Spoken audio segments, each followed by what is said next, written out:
Hebu tufanye zoezi hapa tuone kama kuna mtu atapotelewa na nyeti.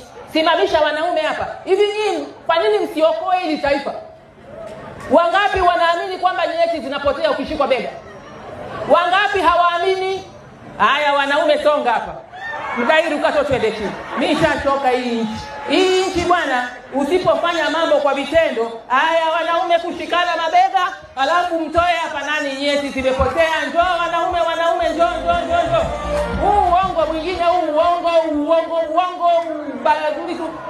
Haya wanaume shikaneni mabega. Haya ongoza afande, nani anaongoza?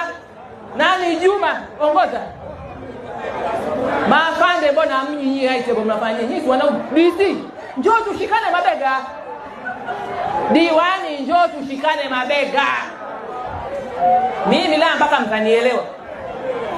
Haya njoo nani ashikane mabega? Njooni mtuambie kwamba mkishikwa mabega nyeti zinapotea.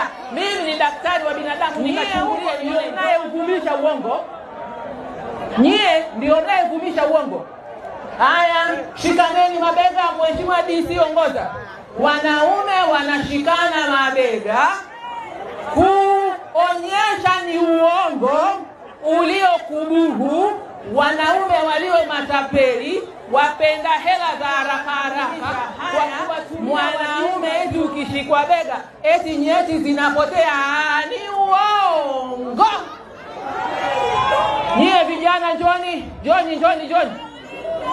Nyie njoni wote, asipotokea mtu wa kukemea hivi vitu kwa mifano, tutadanganyana sana.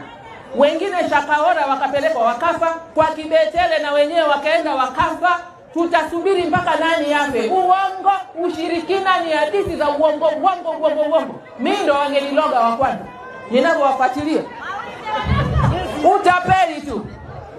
Mungu alishabatilisha mambo mengi, imebaki hadithi tu mu Tanzania. Nimerogwa. Eti nyeti zinapotea, eti ukishikwa bega hawapa.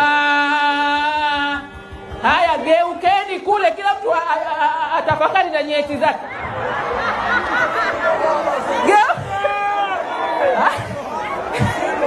Haya njoni jamani, nani nyeti zipo hazipo? Nyeti zipo hazipo?